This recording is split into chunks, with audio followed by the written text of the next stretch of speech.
नमस्कार, मैं हूं डॉक्टर प्रसून एक बड़े सवाल के साथ। सवाल की क्या अमेरिका इजराइल का द इंड प्लान तैयार हो चुका है? क्या है द इंड प्लान?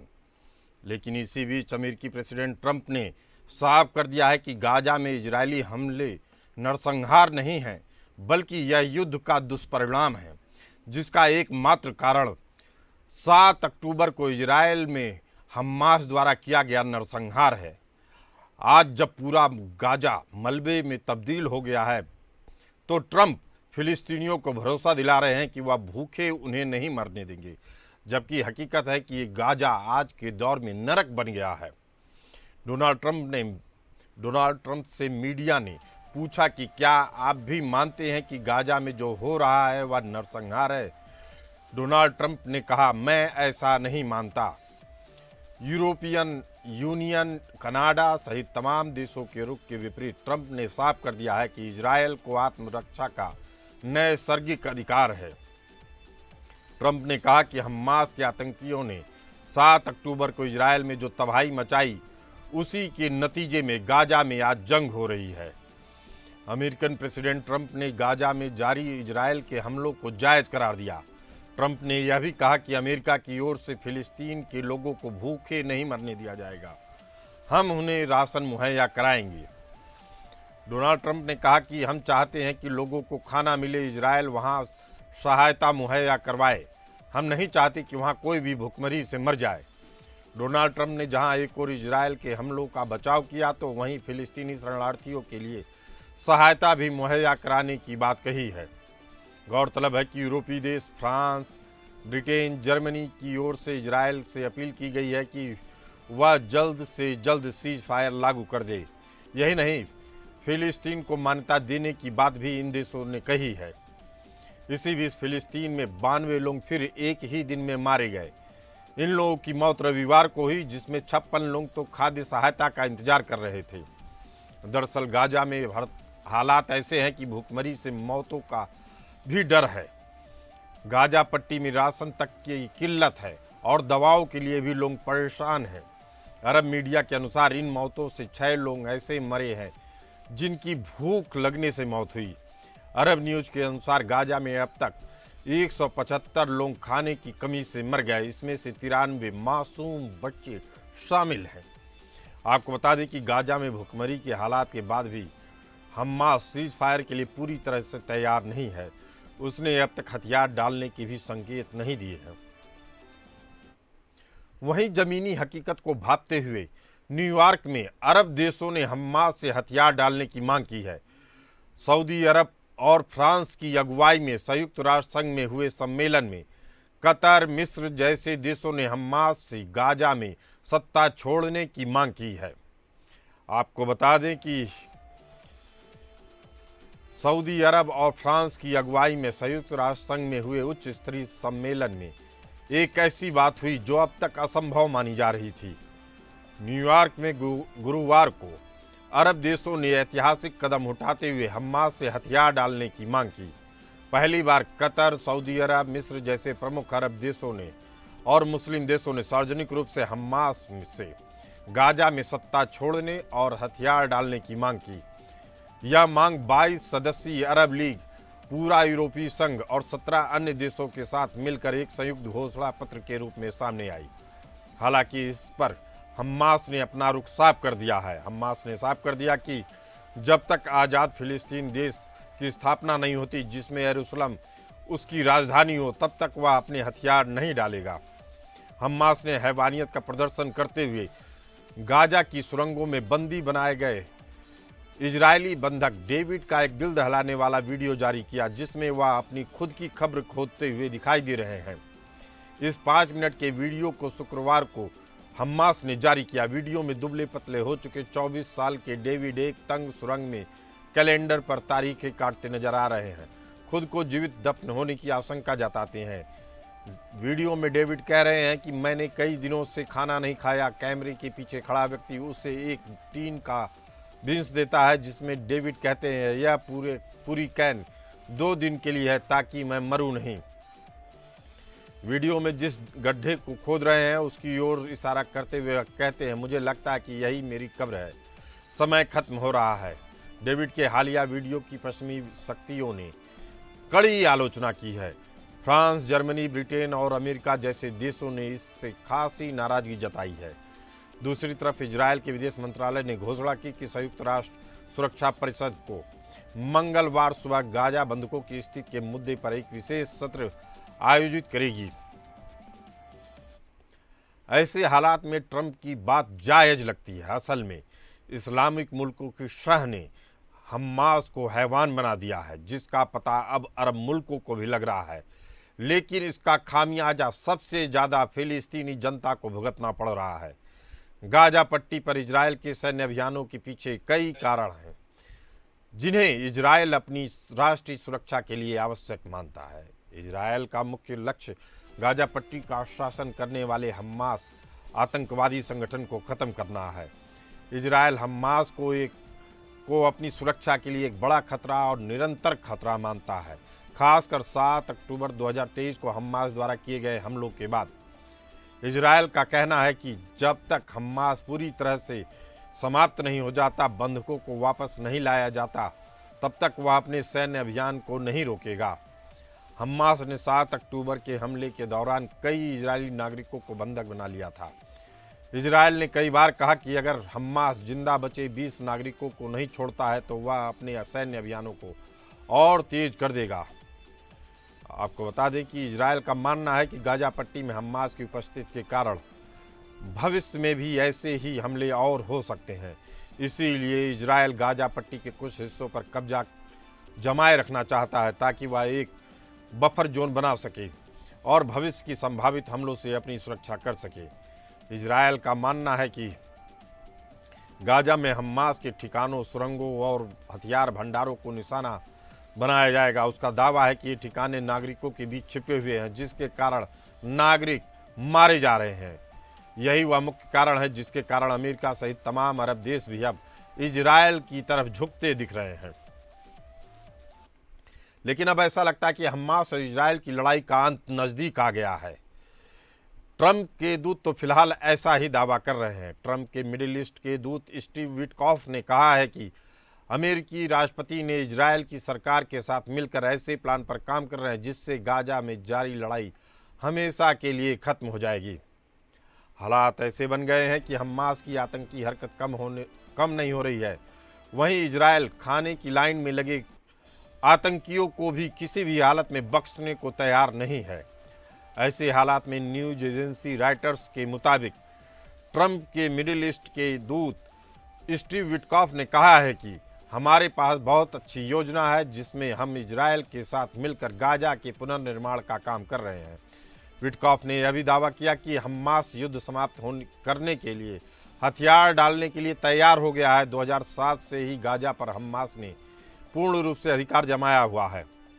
उधर कतर, मिस्र, फ्रांस और सऊदी अरब ने हमास पर हथियार डालने के लिए दबाव बढ़ाना शुरू कर दिया है। इसमें फिलिस्तीन की मान्यता देने और पश्चिमी समर्थित फिलिस्तीनी अथॉरिटी को जिम्मेदारी सौंपने जैसी कई योजनाओं की रूपरेखा है। इन सैन्य अभियानों के परिणामस्वरूप गाजा में बड़े पैमाने पर मानवीय संकट पैदा हुआ है। इजरायली हमलों में बड़ी संख्या में फिलिस्तीनी नागरिक मारे गए हैं और लाखों लोग विस्थापित हुए हैं। अंतर्राष्ट्रीय समुदाय और कई देशों ने इस पर चिंता व्यक्त की और संघर्ष को तत्काल खत्म करने के लिए अपील की है।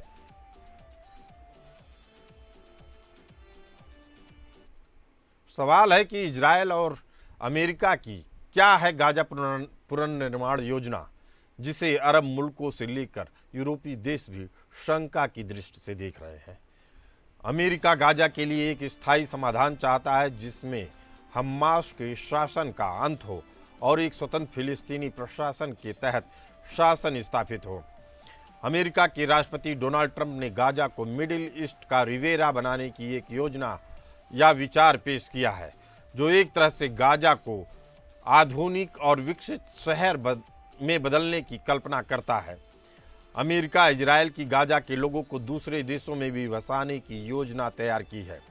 हालांकि इजरायल ने स्पष्ट कर दिया है कि उसकी प्राथमिकता बंधकों की रिहाई है और वह इसे पुनर्निर्माण की किसी भी योजना से पहले रखता है। इजराइल का मानना है कि जब तक हमास पूरी तरीके से खत्म नहीं हो जाता तब तक पुनर्निर्माण का कोई भी कोशिश बेकार की कवायद साबित होगी। इजराइल यह सुनिश्चित करना चाहता है कि पुनर्निर्माण के लिए आने वाली सहायता का दुरुपयोग नहीं हो। उसका कहना है कि वह गाजा में आने वाली हर सहायता पर कड़ी निगरानी रखेगा ताकि यह हमास के हाथ नहीं लगे। वहीं फिलिस्तीनी और अरब देशों ने गाजा की आबादी को विस्थापित करने वाली किसी भी योजना का विरोध किया है। वह इसे फिलिस्तीनी आबादी को उनके घर से विस्थापित करने का प्रयास बताते हैं। कुछ विश्लेषकों का कहना है कि गाजा में एक नया शहर बसाने या पुनर्निर्माण के पीछे राजनीतिक और आर्थिक उद्देश्य भी है। गाजा के पास महत्वपूर्ण ऊर्जा भंडार हैं और कुछ योजनाओं में इसे क्षेत्रीय व्यापार के लिए एक केंद्र बनाने का प्रस्ताव है, जिससे फिलिस्तीनी हितों की अनदेखी हो सकती है।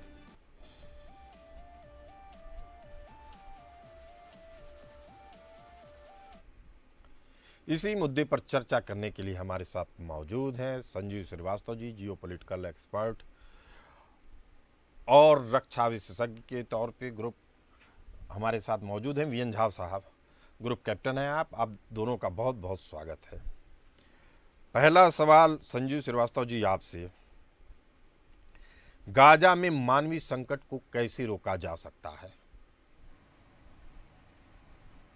देखिए, गाजा का जो मानवीय संकट है वो बहुत ही ज्यादा गंभीर है और इसके रोके जाने की नितांत आवश्यकता है और इसके लिए प्रयास भी किए गए हैं और पूरे अंतर्राष्ट्रीय समुदाय ने इसके ऊपर अपनी चिंता व्यक्त की है, भारत ने भी अपनी चिंता व्यक्त की है।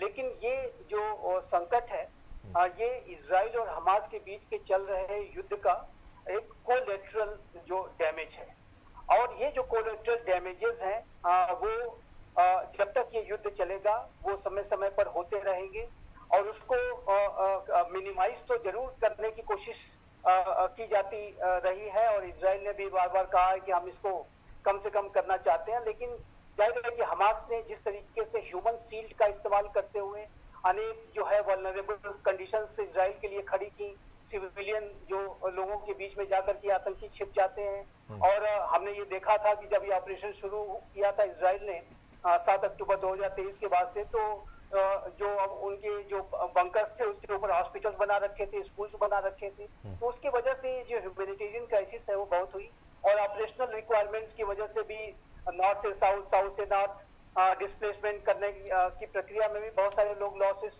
उठाने पड़े और जाहिर है कि ये बहुत ही ज्यादा गंभीर स्थितियां हैं और वहां पर तो ज्यादातर महिलाएं और बच्चे ही उसमें मारे गए हैं।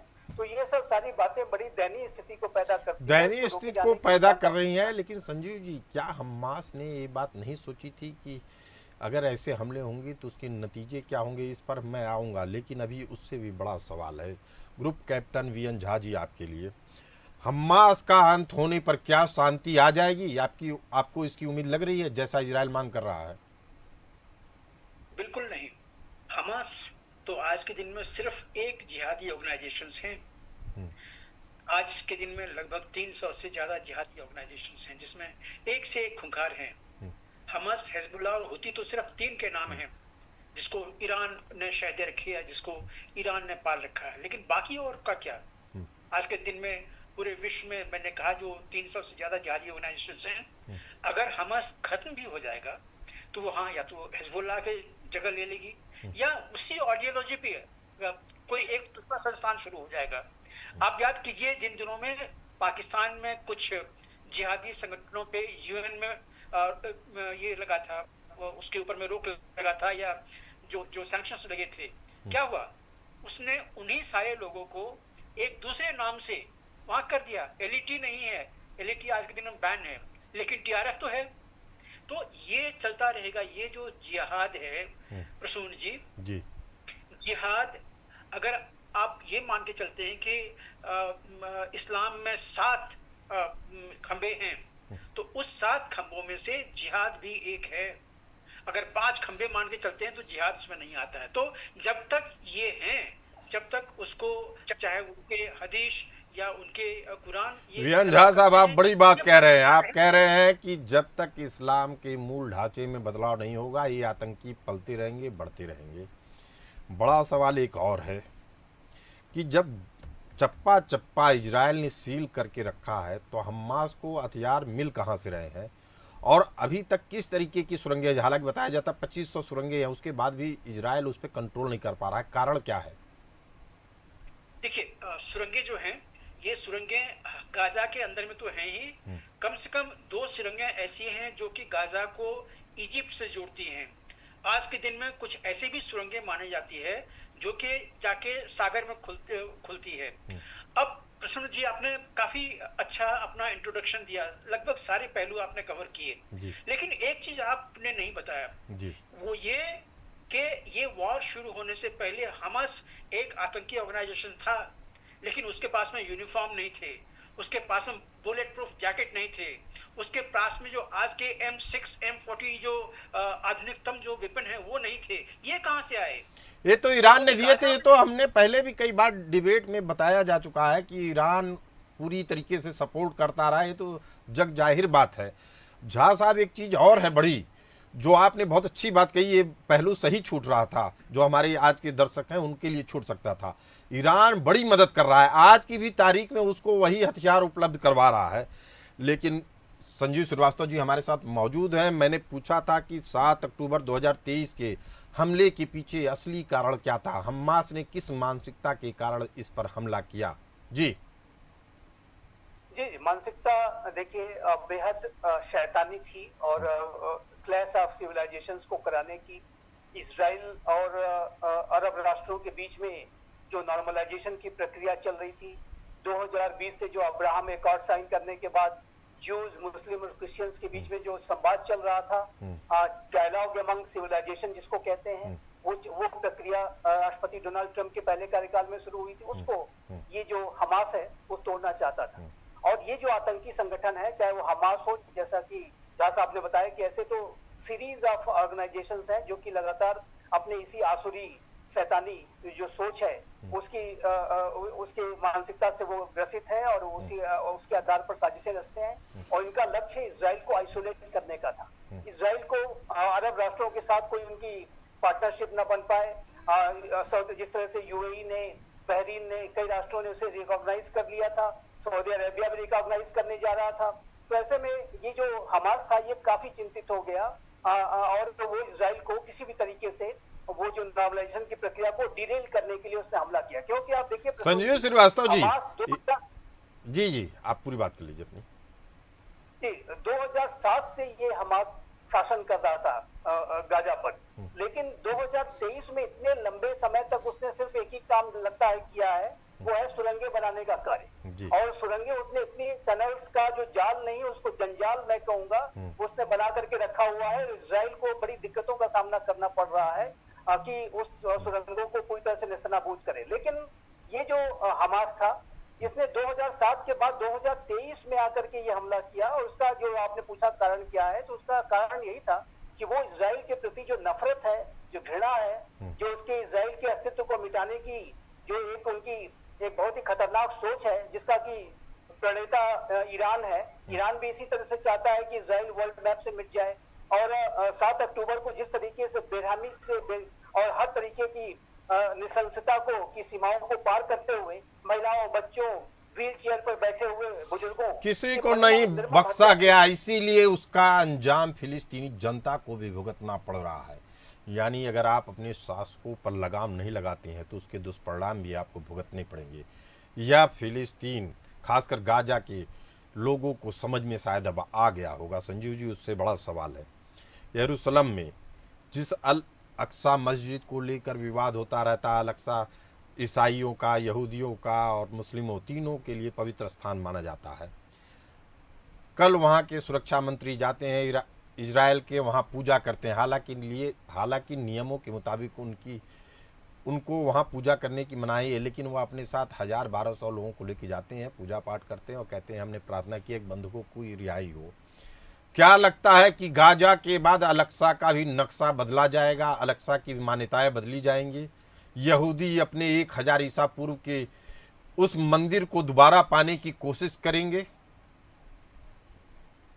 देखिए, ईस्टर्न जेरूसलम में ये जो पूरा क्षेत्र है ये विवादित क्षेत्र है। ये आपने सही कहा कि इजराइल को वहां पर ऐसा करने का, उनकी आपस में न करने की सहमति थी। लेकिन जिस तरीके से ये जो इजराइल और पैलेस्टाइन की जो समस्या है वो बनी हुई है, और एक बात मैं अवश्य आपके दर्शकों के लिए कहना चाहूंगा कि ये जो इजराइल और पैलेस्टाइन की जो समस्या है ये एक आइडेंटिटी बेस्ड कॉन्फ्लिक्ट है, और ये रिलीजियस आइडेंटिटी बेस्ड कॉन्फ्लिक्ट है, ज्यूज और मुस्लिम्स के बीच का एक कॉन्फ्लिक्ट है।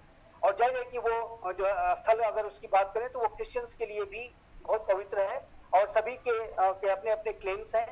और वो जो आइडेंटिटी बेस्ड कॉन्फ्लिक्ट्स होते हैं, रिलीजियस आइडेंटिटी बेस्ड कॉन्फ्लिक्ट्स खास करके, उसका रिजोल्यूशन निकालना बहुत ही दुष्कर कार्य होता है।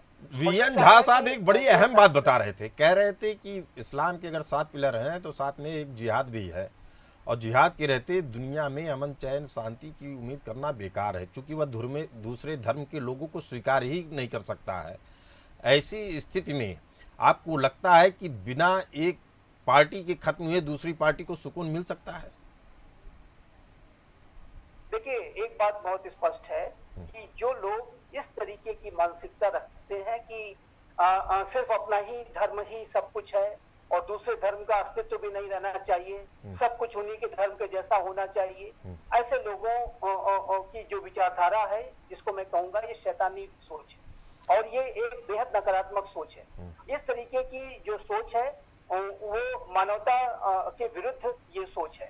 और पीसफुल कोएग्जिस्टेंस, अपने अपने मतों को, अपने अपने धर्मों को फॉलो करने का सभी को अधिकार होना चाहिए, और ये जो अधिकार है अगर कोई छीनने की कोशिश करता है तो मैं फिर से कहूंगा ये शैतानी सोच है, शैतानी सोच है। वीएन झा साहब, अमेरिका कह रहा है कि यह इजराइल और जो गाजा में हो रहा है वह युद्ध है इजराइल और हमास का, लेकिन गाजा में युद्ध लड़ कौन रहा है? इजराइल लगातार हमले कर रहा है, हमास दिख नहीं रहा है, हमास तो बाप बाप चिल्ला रहा है। तो क्या हमास आज की तारीख में कोई सैनिक शक्ति है? अगर सैनिक शक्ति नहीं है तो वहां किस तरह का युद्ध चल रहा है, ये समझना चाहेंगे आपसे। देखिए, युद्ध तो वही चल रहा है जो अभी श्रीवास्तव जी बता रहे थे कि वहां पे जो इनकी आइडियोलॉजी है, रिलीजियस आइडियोलॉजी, वो ये कहती है कि ये जो पूरा का पूरा जमीन है, एक समय में इस पे अरब का हुक्म था, अरब लोग रहते थे जो कि इस्लाम का था। लेकिन उससे पहले कौन रहते थे वहां पे? ये जो आप जिस जेरूसलम की बात कर रहे हैं, ये जेरूसलम तो टेम्पल माउंट था, जो कि ज्यूज के लिए सबसे पवित्र जगह होती है। Temple mount 1। वीएन झा साहब, हम दर्शकों को कई बार बता चुके हैं कि यहूदियों का इतिहास 1000 ईसा पूर्व पुराना है। जब सोलोमन जो वहाँ का शासक होता था तत्कालीन, तब उसने यहूदियों के लिए 2 मंदिर बनाए थे, जिसमें आपने टेम्पल माउंट का नाम लिया। वह पवित्र स्थल था 1000 ईसा पूर्व, जब इस्लाम का नामो निशान नहीं था, ईसाइयों का भी नामो निशान नहीं था, तब यहूदियों का अस्तित्व था। इससे कोई इनकार नहीं कर सकता। बेहद अहम बात बता रहे हैं आप। लेकिन इस चीज को स्वीकारने में मुस्लिम सत्ता, मुस्लिम शासक, मुस्लिम देश पीछे क्यों हटते हैं? वीएन झा साहब, बड़ा सवाल यही है। यही चीज सबों से पूछना चाहिए कि वो जगह जो टेम्पल माउंट था, वहां पे अगर इस्लाम के वो जिसको ये लोग अपना अल-अक्सा जो भी मानते हैं, इनको वहां जाने का क्या मतलब था? वहां पे वो मॉस्क बनाने की क्या जरूरत थी? उनका कहना है कि पैगंबर साहब वहीं से जन्नत गए थे। वही मैं कह रहा हूँ, कुरान में 2 ही मस्जिदों का जिक्र है, एक मक्का वाली मस्जिद, एक यरूशलेम वाली मस्जिद, जिसको अल-अक्सा कहते हैं। जी, वही चीज मैं कह रहा हूँ कि पैगंबर को वहां जाने की क्या जरूरत थी, जहाँ के भी इनका ईसाइयों का नहीं, जो यहूदी हैं उनका टेम्पल माउंट था, वहां पे पैगंबर को जाने की क्या जरूरत थी? यही चीज तो हमारे काशी में हुआ है, यही अयोध्या में हुआ है, और यही चीज पूरे के पूरे विश्व में है। एक आर्टिकल आज से 5 साल पहले लिखी गई थी, मेनी अयोध्याज इन द वर्ल्ड, जो जहाँ पे के मुस्लिम नेताओं ने, मुस्लिम धार्मिक नेताओं ने या उनके पैगंबरों ने जाके जबरन उसको तोड़ा है और उसके पास में अपनी मस्जिद में बनाई है। इसकी क्या जरूरत थी? क्या आप इसको जरूरत थी, realize लेकिन जब सत्ता का नशा चढ़ता है तो उसको पता नहीं चलता है सही या गलत क्या है। शायद हमास के साथ भी यही हुआ और हमास के समर्थक जनता के साथ भी यही हो रहा है जो ट्रंप कह रहे हैं। उनका निष्कर्ष यही है कि इस हमास की सत्ता को अगर बढ़ावा दिया तो गाजा के लोगों ने दिया, जिसका दुष्परिणाम एक जंग के रूप में गाजा के लोग भोगने के लिए तैयार हैं और उनको मजबूरी है उनकी झेलने की। आप दोनों इस खास चर्चा में आए, दोनों का बहुत बहुत धन्यवाद। फिलहाल इस चर्चा में इतना ही, हमें दीजिए इजाजत। चलती रहिए एपीएन न्यूज़ के साथ।